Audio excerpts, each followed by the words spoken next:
As a creative aspect, TV is one of the best things that we do as a species. Along with music and film and books, they bring out the best creative of all of us. They entertain and they bring so much joy to many. They invoke emotion and enable us to feel things that we bury sometimes deep down. That's what this podcast is for. Welcome to A Million Little TV Shows. This is what I call the breakdown while I break down. Each week I will go through a different TV show, a different season of that TV show, and different episodes of that show. And I will break down not only emotions, but I will break down stories from my life, and let you know why these TV shows mean so much to me, and why I believe that they are some of the most important shows out there. This podcast is here to highlight a lot of smaller TV shows, or TV shows that don't really get a platform, because we know of a bunch of TV shows that get a multitude of different podcasts. Ted Lasso, Game of Thrones, The Office, they've all got several podcasts out there analysing all types of different things. But there's not many out there for the little guy, and that's what I'm trying to highlight. So each week I will go through a different show, different seasons, different episodes, and I will go across all different kinds of genres and different countries to bring you what I believe is some of the best TV out there. So I'm glad you're here with me. I'm glad you're here for this journey. And if you've watched the shows before and you wanted to come here and get an analysis on them and have someone go through them and pick out bits that you might have enjoyed, then I'm glad you are here. If, however, you have never watched the show and you just want to come and have someone talk in your ear about different TV shows, I'm glad you are here. But I hope that it inspires some people to go and seek out these TV shows. They deserve to be watched. They were made with love and care, and they are the same as this podcast, made with love and care. I am your host, Mike, and I will take you through every adventure, every horror, every piece of drama, and I hope that you enjoy the show. Hello there, and welcome back to this A Million Little TV Shows podcast. This is now episode 3 of season 10, and today I'm really excited to get back into Mindhunter. We're going back into the minds of some of the sickest, worst criminals that we've possibly ever heard of, and just finding out what makes them tick. And it's a very interesting show, and obviously shows how criminal profiling became such a big thing and helped out so many places in the world to actually be able to solve crimes and hunt these serial killers down. It's fascinating to watch the show, and so far I've really been enjoying it. So let's have a quick catch up. We know Holden Ford is an FBI agent. He is a former hostage negotiator until an incident happened and he ended up getting taken off and put into the classroom. He was teaching hostage negotiations up to that point, and then he decided that he wanted a career change. And so now he has been hooked up with Bill Tench, who is part of the behavioural science division, and he and Bill have been going out and delivering classes to the local law enforcement, essentially teaching them how to identify these killers so that basically they can do at least 90% of the work before they have to call in the FBI, if not 100% of the work. So it's very interesting to watch how this all comes about and the interviews that they're having with these horrific human beings. In episode 3, we actually saw a professor named Dr. Wendy Carr, who is a social sciences professor, and she is coming on board. She is going to join this crew and hopefully give them a legitimate reason to get more funding and give them sort of a legitimate educational reason as to why they've set up this division as well. So we're going to pick up from there, but let's get into it. So this is Mindhunter Season 1, Episodes 4 to 7.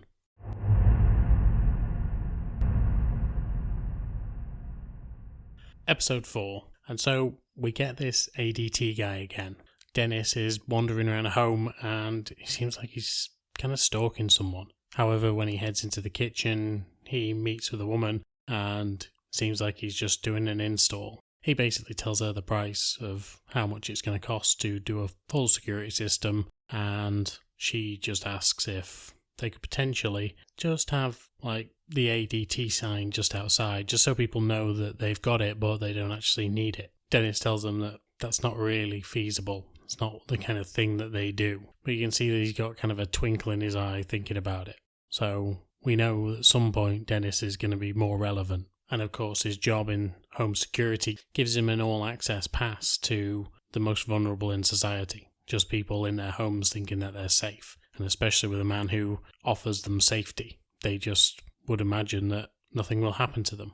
It's almost as if it's a perfect disguise. Bill and Holden, however, are going to visit a man named Monty Rissell, and he is a serial killer who has killed 5 women in Virginia. But when they actually interview him, he seems to have no remorse whatsoever for the things that he's done. He doesn't seem to care, and it's kind of disturbing watching him talk to these FBI agents because there is absolutely no feeling there for any of this. He begins to tell them about his victims and the things that he did. He said that one of the women would just not stop talking, and essentially he killed her because she was enjoying the rape that he was performing on her too much. This woman was a prostitute and probably assumed that this was just the run of the mill. He was having rough sex with her. But he didn't want that. He wanted to basically have sex with her and not pay her and who knows what else. He ended up killing her, so we know what else. But this man had no real method to his madness. He killed with blunt force trauma or stabbing or drowning.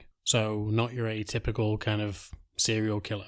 Generally, they set a pattern for themselves and then they keep to that pattern, whereas this seemed random. As they're interviewing him, though, he seems less articulate, less, sophisticated maybe, than Ed Kemper, who they've interviewed quite a few times now. And it seems that there has been no sort of forethought as to what he's going to do with the victims that he's got. He doesn't even like the word victims. He thinks it's a strange word to use, even though that's what all these women exactly are. Throughout the interview, though, he keeps mentioning a drink, Big Red. He keeps saying how much he enjoyed it as a kid and that maybe if they were to provide something like that, he might speak a little bit more, but he's not really bothered about talking to them. After the interview, Tench is a little bit pissed off because Holden keeps going back to this Big Red situation, and it seems like he is trying to tempt something out of Monty. He keeps kind of promising that next time they come through, he will bring him a Big Red. But Tench just kind of wants to get through this interview and just get on with his day. While he's talking to Holden, he thinks that maybe Rissell wasn't actually telling all the truth. And Holden tells him, yeah, he wasn't. But we have to wade through the shit that he gives us to find some real answers. And maybe next time that they come down, they can get those answers. For now, they just have to read between the lines of what he told them. It's here, however, that they both get into a massive car crash, as someone essentially blindsides them. Neither are paying attention to the road, but it's quite clear that the guy who hit them was in the wrong. And so Tench is pissed at this whole thing and starts waving his badge around and telling this guy that basically they are the police, they are the law around here, and kind of intimidates this guy. Bill and Holden head off and end up getting a drink at a bar. They sit down to eat some dinner, and it seems that at home Bill isn't having the best time. He tells Holden how he and his wife have actually adopted a child, but the kid, who is around about 6 years old, is actually non-verbal. So it must be so difficult to have that situation where you're trying to help someone and they can't actually give you an answer verbally. But of course, it's all a learning curve, and it will be for Tench throughout this situation. But it seems like the relationship between he and his wife is a little bit strained anyway. From what we've seen so far, whenever he mentions his wife, he's a little bit, there seems to be some issue. Tense is probably the best word to use. And so both Bill and Holden sit down with Wendy Carr. She listens to the tape that they produced during the interview, and they start to pick it apart. They start to break down why he did what he did to his first victim, and it would seem that he's ended up in a situation where his girlfriend dumps him, he goes down and hunts her, or stalks her, but then ends up sleeping with this prostitute. While he's there, he's trying to rape her. He's not trying to have her enjoy herself. He wants the control. He wants the rage of it all just to be out of him. And so he's doing this out of spite, out of anger. But at this point, the prostitute is enjoying it, and he doesn't want her to enjoy it. He wants to know that he's got his dominance back and he's got his masculinity back, which is abhorrent to think that someone would do that to anyone. So Wendy asked the question about if, as a normal man, you were not pleasing your woman during an intimate act, how would you react? You'd be upset. You'd be disappointed. And she says that is the way that he's feeling. He doesn't want her to get any pleasure out of this, and therefore he is disappointed in the actions that he is taking. So he takes it one step further.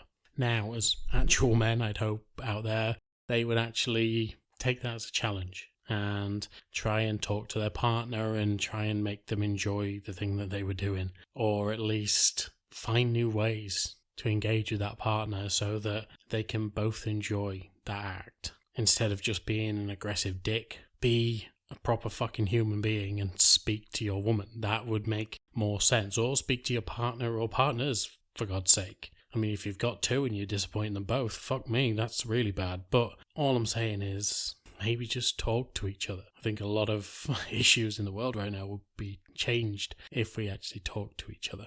But anyway, back to Rissel. So Wendy basically says that he has wanted to take back control of the situation because she's enjoying it, so he doesn't want her to, so he needs to control her somehow. He's ended up throwing her out of the car and then realised that maybe this is going to get worse for him, so tracks her down again and then kills her. He takes back control. And then once he realises that that is his way of controlling things, he does it again and again and again. So maybe they need to dig into the reason behind the control, what he needs, why he needs to be in control at all times. Eventually, once they go back and take him a big red, so that maybe he's a bit more compliant, he reveals his hatred for his mother, similar to that of Kemper, and of course that starts to give a little bit of context to the way that he is.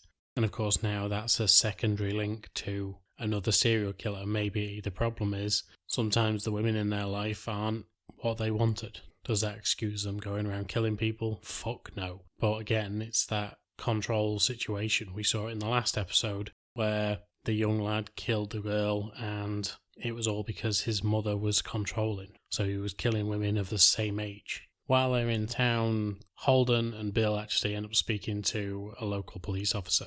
And they join him in this search for the murder of a woman named Beverly. They start to focus on a man who was a drifter years back, but has actually settled in the town, called Alvin, because it would seem that maybe it's someone who has come and gone from the area, or someone who can just pick up at a moment's notice and leave. And maybe that's why they've done this. Maybe they're moving from town to town instead of just staying in one area and killing. But when they find out that Alvin is local in town and has started to live and work there, they go speak to him, but then eventually end up speaking to his wife. And she confirms that he was with her that night. So there's no way that he could have killed Beverly. And so they end up back at first base. When they get back to the office, Wendy basically has a go at them. She tells them, look, you need to be focused on what we're doing here and not gallivanting off and solving crimes with local PD. As good intentioned as it is, that's fine, but we need to stick together right now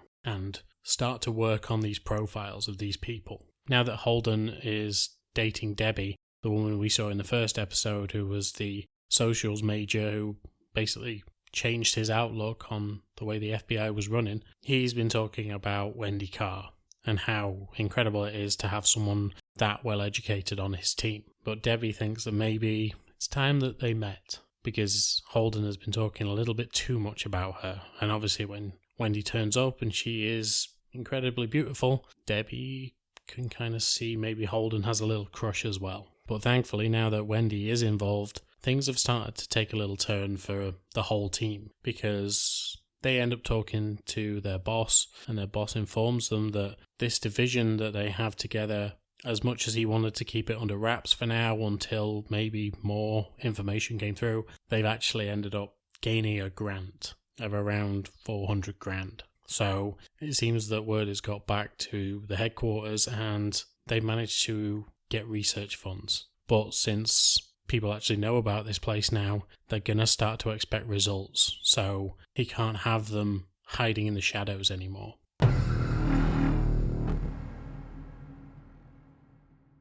Episode 5. Once again, the episode starts with Dennis. He is just walking through a town and he posts a letter. We don't know the contents of a letter, we don't know where it's going, but he posts one anyway. And each time we see Dennis, it seems to be in a different location around Kansas. So at this point, we can only assume he is trying to cover his tracks somehow.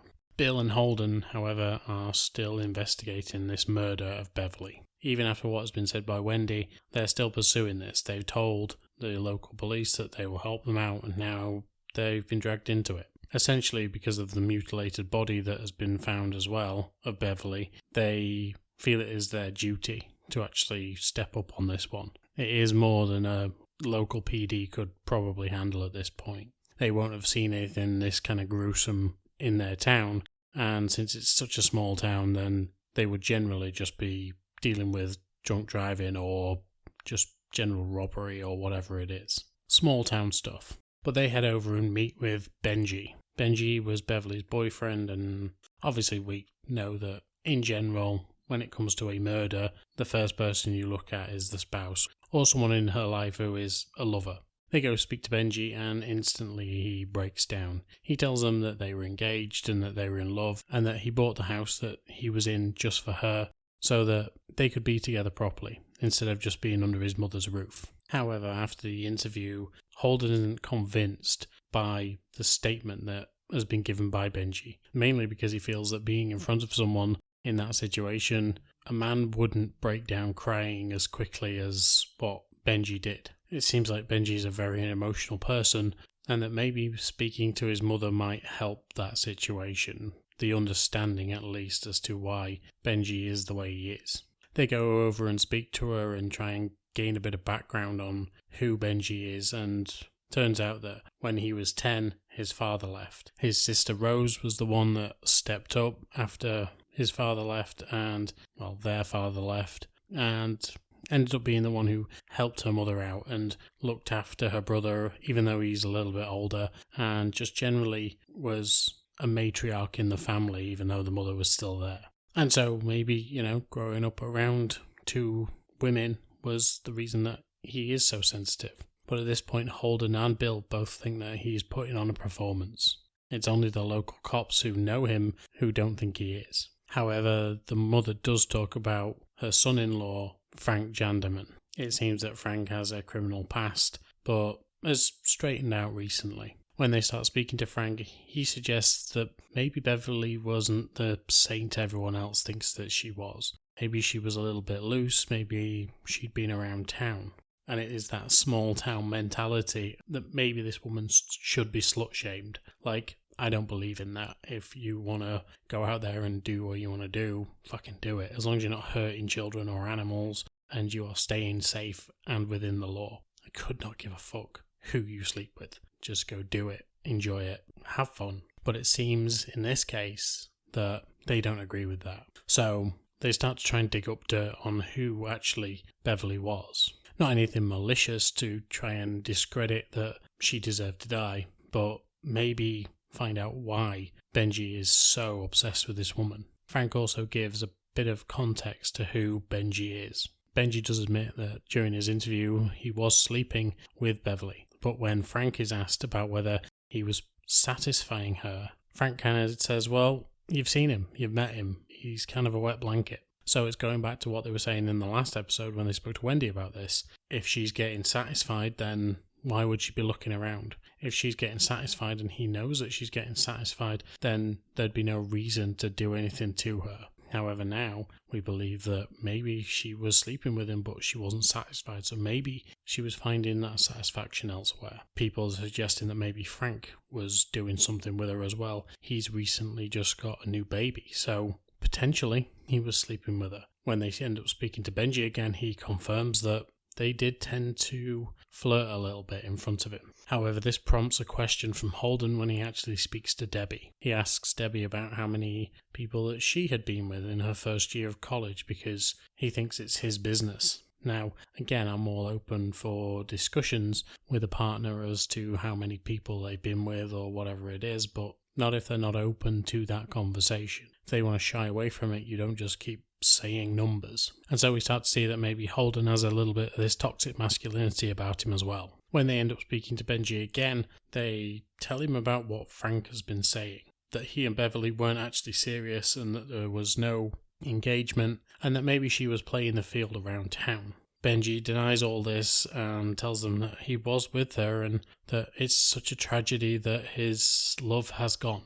And he once again starts to cry. And so they decide to speak to one other person in this case, and that is his sister Rose.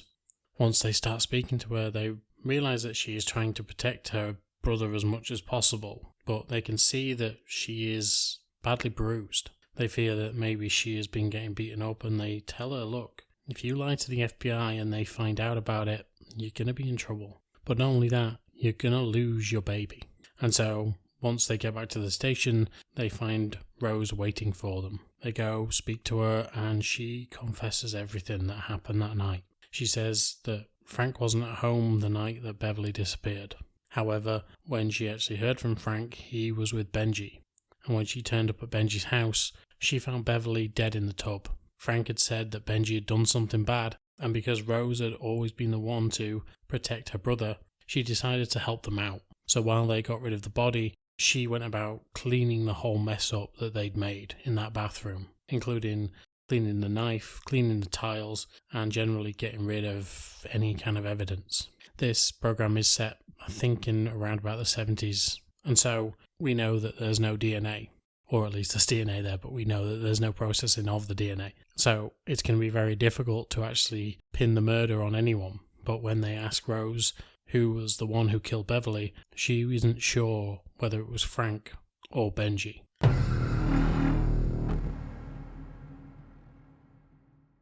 Episode 6. And once again we meet our ADT man, Dennis. This time he is tying knots in his family home, or at least practicing tying knots in his family home, while his wife looks after his child. Again, we can see where it's going, but we don't actually know who this guy is yet.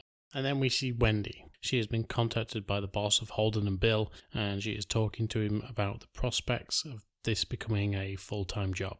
At this point, she's there just for research, mainly to do probably her book, but also to actually gain some ground when it comes to this subject and the behaviour of these so-called sequence killers. But when she's offered the job, she thinks that it's probably best for now that she just keeps doing what she's doing. She can go back to the university when she needs to, but where she was Boston, and Quantico is in Virginia, so it's a trek for her. She's constantly going between her work in Virginia and her work in Boston, and maybe it's time that she decides what she actually wants from this. Holden and Bill, however, are interrogating both Frank and Benji. After what Benji's sister Rose had said, and Frank's wife Rose, they're trying to establish what actually happened. But it seems that they are just waiting for one of them to make a mistake, or at least to try and claim that they did it, or claim that the other did it. So we see shots going back and forth between the two, and they're both asking whether one did it or the other did it, and why they would do such horrible things to people that they loved or cared about, or people that were going to join their family. And each time they get told by their respective lawyers, you can't try and goad my client into doing something against his will. But they establish that it's potentially both of them that has killed Beverly, but they're not sure who actually got the final blow on her. They believe that Frank had raped her, but they also believe that Benji was the one that tied her up before he invited Frank over to come and deal with her. And so they think that maybe Benji knocked her out, tied her up, Frank came over, sexually assaulted her, and then goaded on by Frank, because now she was unclean and she was a slut and she was not right to be with Benji anymore. Frank made Benji kill her. And then they obviously rang the sister, and the sister came over and helped them clean up the scene. And maybe days later, it was Benji who went out to where they dumped the body and then mutilated it because his frustration was still there. However, something interesting turns up when they actually sit down with Wendy. She starts listening to the interview from Rose and actually finds something that in the interview they didn't hear. When Rose is talking about finding the body, she says it was splashing.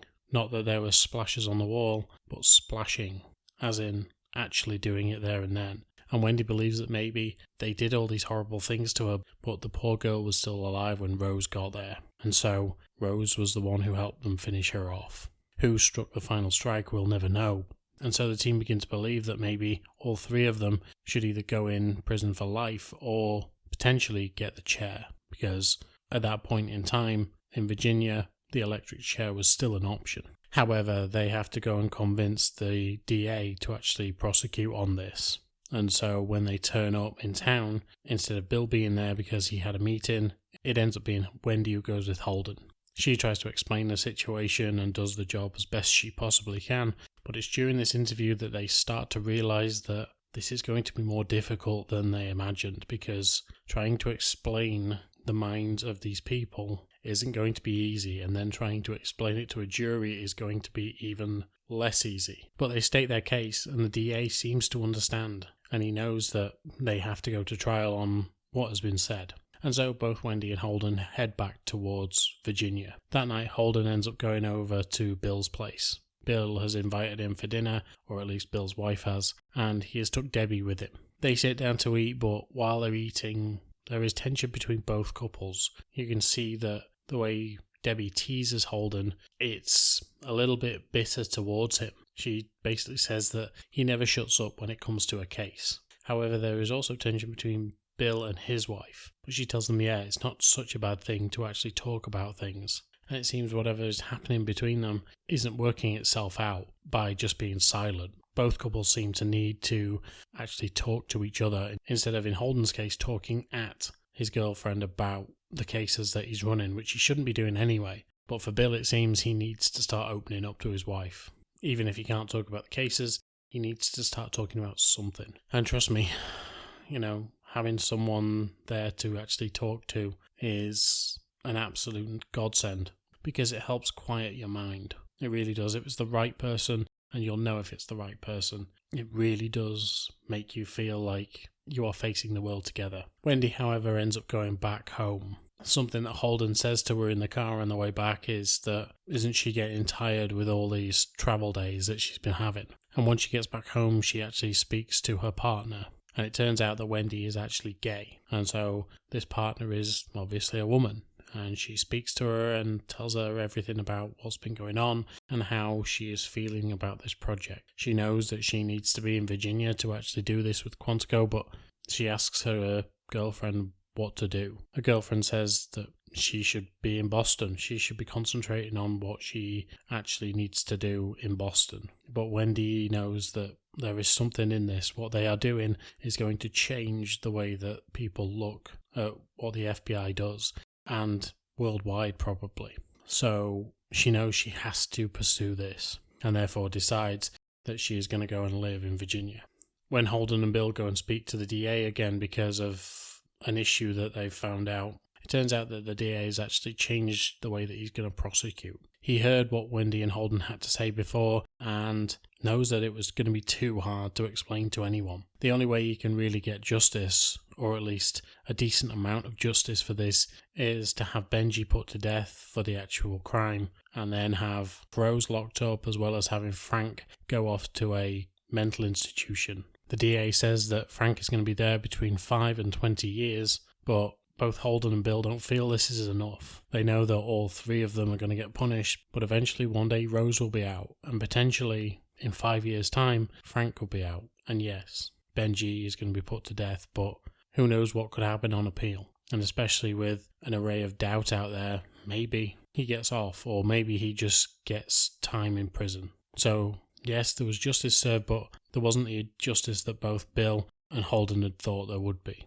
Once they're back at Quantico, they actually start talking to Wendy, and she confirms that she is going to be staying. She then tells them that what they need to do is start doing more interviews, doing less of the actual grunt work and being out there in the field and finding people, but actually go and speak to the killers that they've already started speaking to. But they also need to do it in a way that is structured. So they need to have a questionnaire in place so that when they actually do question these people, they have actual points of reference. They're asking the same thing to different people, and they can then monitor the answers and compare and contrast and start to actually profile these people. But with the fact that Wendy is now staying, Holden seems to be a little bit besotted by this. We've seen in previous episodes that maybe he has a little thing for her, especially when Debbie was questioning him about it, but now he seems enamored with the fact that she is staying, and a little bit giddy at the fact she is staying as well. He's going to be hugely disappointed.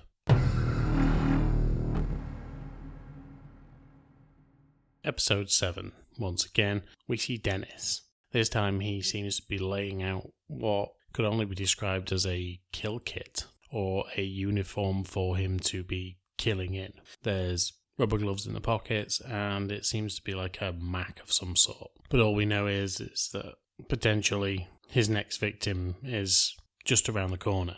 But unfortunately we don't know if he's ever killed before, so it could be just his first victim. Holden and Bill, however, are going to speak to a man in Oregon, a man named Jerry Brudos. Brudos is a serial killer. They're back on this interview cycle and they're actually trying to go with the questionnaire that Wendy has laid out for them. They start to talk to him, but he seems fairly evasive. He starts asking for things like pizzas and phone calls and cigarettes, and just, he seems like he's being a bit of a arse towards them. But at the end of the day, he really owes them nothing. He's going to be there for the rest of his life, so why the fuck would he give any care for the FBI? At the end, he actually starts talking about how he has been speaking to Ed Kemper, and how Ed Kemper has told him that they're both fucking morons. They seem to be eating up anything that he is throwing at them, and all he's throwing at them is lies. Just the way Ed Kemper did. But these guys are too fucking stupid to recognise it. When they end up heading back towards Virginia, there is a brutal but funny scene on the plane. A man comes on and claims that he is sat in the middle seat between both Holden and Bill. Bill tells him, look, buddy, just take the end seat. Look, I need to speak to my partner. We've got things to discuss, so I'm happy for you just to take the end seat. This man, however, is adamant that he wants to sit in the middle, because that's his allocated seat and he thinks that he should definitely be sitting there. Bill, put out by this, just gets up and lets him sit in the middle. However, throughout the flight, both he and Holden are exchanging pictures. The pictures of these murdered women from Jerry Brudos's collection. And it's here that the man starts to get a little bit uncomfortable about what he's seeing. Brudos was a man who fetishized women's clothing, mainly women's shoes. And so when they're passing back and forth, these pictures of women being tied up or women in disturbing situations while wearing very little at all but heels, this man starts to get uncomfortable. He asks Bill if he wants to move seats so that he can sit next to his partner. And Bill tells him, look, I offered you before, buddy, and now I've got decent leg room, so no, I don't want to change seats. And is it a bit of a dick move from Bill? Yeah. But also the guy was offered a better seat. I mean, who wants to be sat in the middle of two guys? Like, especially as big as Bill is, he's quite a beefy guy. I wouldn't want to be sat in the middle of him and Holden. And I think if someone offers you a better seat in that case, you just take it. They've obviously got shit to discuss. Why bother rocking the boat? But anyway, that's just my opinion. And of course people can say to me, well, what if the plane goes down? They wouldn't know where people were. Well, they fucking would, because the amount of people that checked in on the plane, the amount of people that went down on the plane, that's the end of it, really. But anyway, I digress. Back in Virginia, when they actually played the tape for Wendy, she basically says, you went off script. You didn't talk about anything that I actually told you to talk about. You didn't ask the questions that I wanted you to ask. But she also tells them that they need to be more personable with this guy. They need to give him more information about them so that he will open up about himself. And if he has asked for anything like cigarettes or pizza or whatever it is, give him it. Give him a reward for the answers that he is giving. Show him that you are willing to take a step forward so he can take a step forward as well. And it's here, after going on a shopping trip with Debbie, Holden gets an idea. He buys a pair of women's shoes that he keeps looking at in the store, and while in there, Debbie notices that he is fascinated by these shoes. He asks the clerk, however, to put a pair aside for him, a size 13. The next time that they go and visit Brudos, they also tell him about the fact that they've spoken to his wife. At first, Brudos doesn't believe any of this and starts pushing back on it. He's a cocky shit, but once his ex-wife comes into this, and Bill calls him Jer, as in Jerry, he realises that they have actually talked to her. He gets up to leave, and as he's about to, Holden holds the shoes up and says, look, come and talk to us. Tell us about what's been going on. And gives him the shoes. Jerry then sits and he's fascinated by them. Absolutely fascinated. And he tells them about how when he was younger, he first got a pair of shoes like this when he was 5. He'd found them at a landfill and he brought them home. When his mother found out, she burnt the shoes. Years later, his teacher found out that he had a thing for shoes as well. But she treated him in a different way. She wanted to understand why he was the way that he was. And so having those two different perspectives on the whole mother angle that we've been so far exploring. That's, I think, the third killer now that has turned around and said that they had problems with their mother. And we've had a killer arrested in the episodes who had a problem with his mother as well, who was on his way to, he'd attacked one woman and killed another. So there was potential there that he was escalating and could have gotten worse.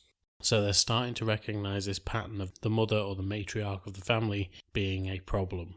But they're unsure as to why there is a problem there yet. Brudos eventually spills his beans, quite literally, over a pair of shoes when he takes them into a corner and starts to masturbate with them, while both Holden and Bill are in the room.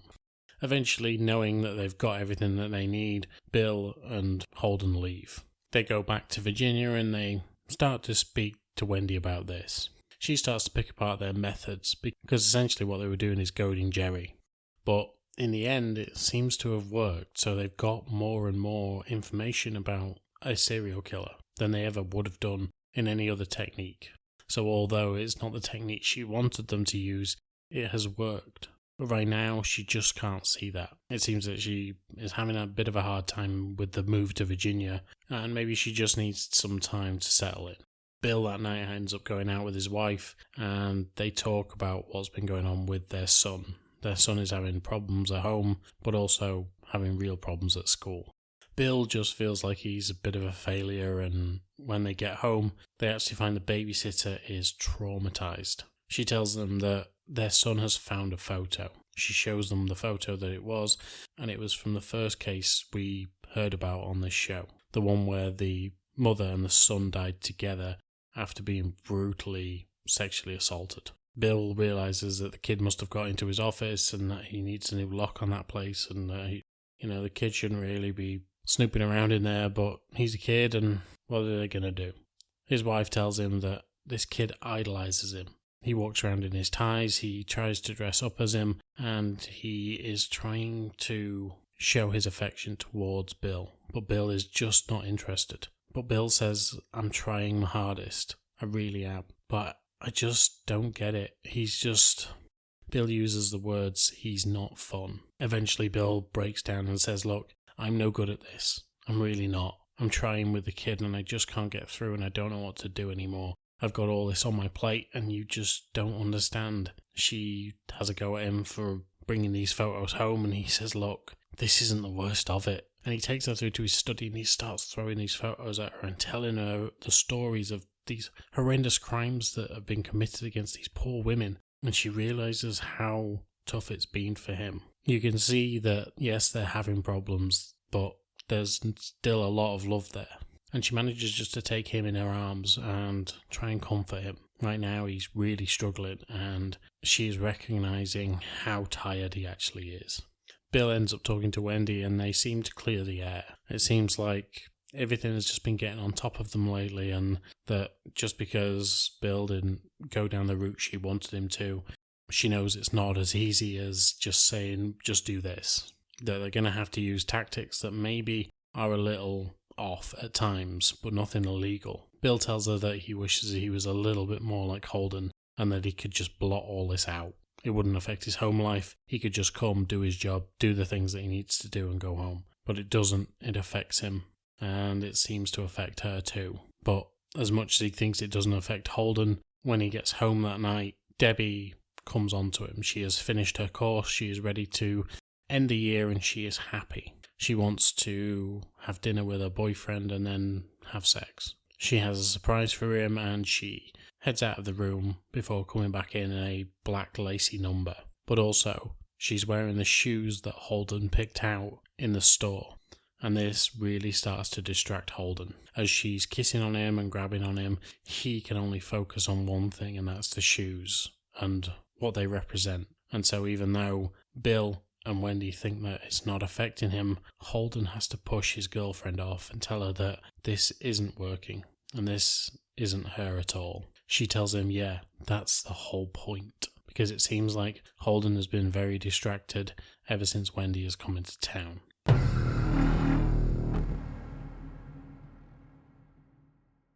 Okay, so what I love about this show is just the psychological aspect of it, getting to know these characters. Obviously, they're not characters, they're based on real people, but getting to know these killers and how their mind works and the kind of tactics they would use. And it's bleak, but it's fascinating to actually find out how these people operated and why they did the things that they did. And it must have been such a fascinating time within the FBI to actually be doing this study, to actually be trying to understand these abhorrent people and why they did the things that they did. And I think it's told in such a good way in this show. You expect these people to be madmen, crazies, and, yelling, screaming, telling the people that are interviewing them to fuck off, basically, and they're not. They're sitting down with them, and yes, these guys are playing ball with them, but they're also making sure that they're getting something that they want as well. But it's interesting how they're manipulating these FBI agents, but also these FBI agents are doing the same. Other than trinkets or the occasional treat, these guys are never going to get anything really out of this experience. They aren't going to get out of jail. They aren't going to get their sentence shortened. They're just going to be in prison for the rest of their lives. So they don't have to actually engage with these guys. But they're doing it anyway. And it's fascinating to see it happen. And I know that we've got some very interesting people coming up on this show, because I've seen it. I've watched the show before, and I thought it was 3 seasons. It's actually 2 seasons, but hey-ho. I was wrong about that. I was wrong about how many episodes are in Inside Number 9 as well. Apparently it's 55, not 80-odd, like I said. Don't know where I got 80-odd from. But anyway, this is a fantastic show. So masterfully done, well executed, the pacing's great, and it's interesting. So interesting just to watch how things developed. And I can't wait to see how the final 3 episodes of this season develop, and obviously season 2. But for that, you're going to have to wait until next time. So, that will be back in 2 weeks. Inside Number 9 is back next week, the finale. But until next time, I will speak to you soon. Bye.